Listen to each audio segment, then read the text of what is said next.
ఈ రాత్రి మీరు ధన్యులు. ఒక శాపుడు కాదు, అనేక మంది చీఫ్లు ఇచ్చి మిమ్మల్ని ఆశీర్వదించారు.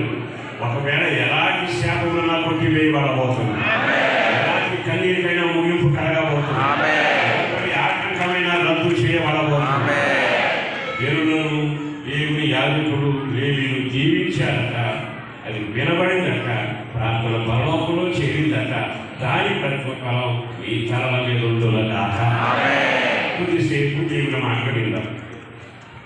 దేవుని మాట జీవనం కలిగిన మాట.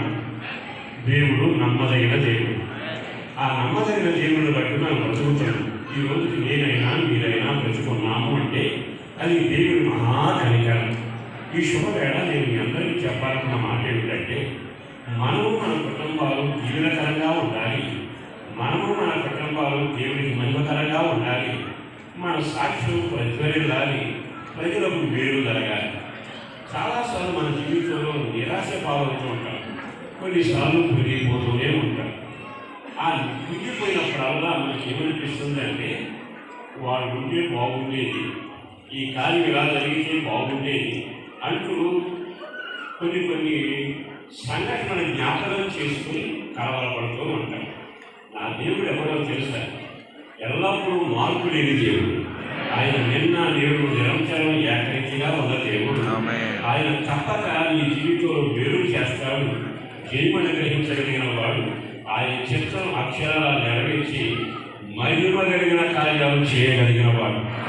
పండుగల ముగింపు కలిసిన ప్రతిష్టా పండుగలన్నీ ఉపవాస పండుగలు ఒక దీవెనకరంగా మహిమకరంగా జయకరంగా దేవుడు ముగించి మహిమ పొందునగా. సమూయేలు మొదటి గ్రంథం 7వ అధ్యాయము. సమూయేలు మొదటి గ్రంథం 7వ అధ్యాయంలో ఒక వాక్కుని జ్ఞాపకం చేస్తాను. జాగ్రత్తగా ఆ వాక్యాన్ని చదువుతాను. 13వ వాక్యం. సమూయేలు మొదటి గ్రంథం 7వ అధ్యాయము చాలా తేటగా 13వ వాక్యాన్ని చదువుతున్నారు. ఫిలిష్తీయులు అనుపబడిన వారై ఇశ్రాయేలుల సరిహద్దులలోనికి తిరిగి రాక ఆగిపోయి సమూయేలు బ్రతికున్న దినములన్నిటను యెహోవా హస్తం ఫిలిష్తీయులకు విరోధంగా లేపబడెను. దేవునికి మహిమ కలుగునగా. ఈ మాటలు దేవుడు మన పిలికిలలో ఫలభరితంగా మార్చునగా.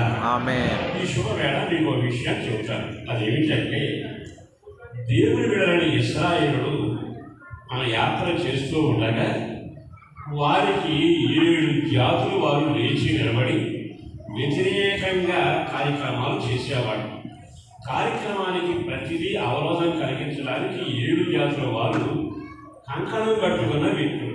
వాళ్ళందరి గురించి నేను ప్రస్తావించడం లేదు, కానీ ఒక ఫిలిష్తీయుల గురించి, ఫిలిష్తీ అనుభవాల గురించి నేను మీతో చెప్పాలని కోరుకుంటాను.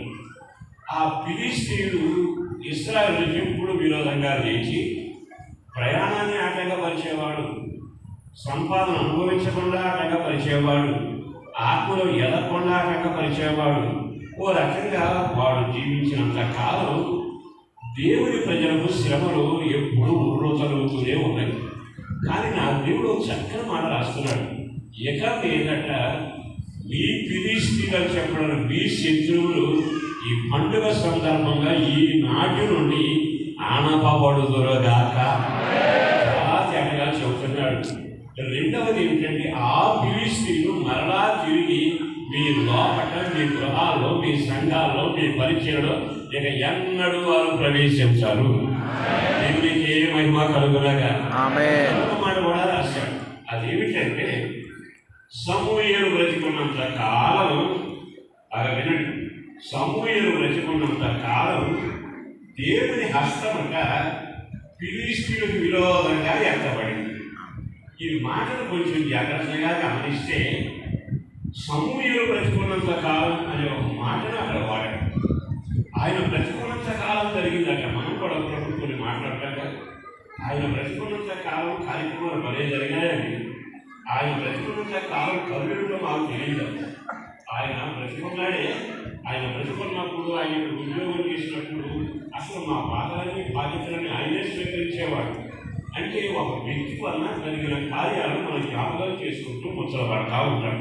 ఇక్కడ రాయబడిన మాట ఏమిటంటే ఫిలిష్తీయులు అనే జనాంగం దేవుని ప్రజలు వాళ్ళు ఎల్లప్పుడూ పోరాడి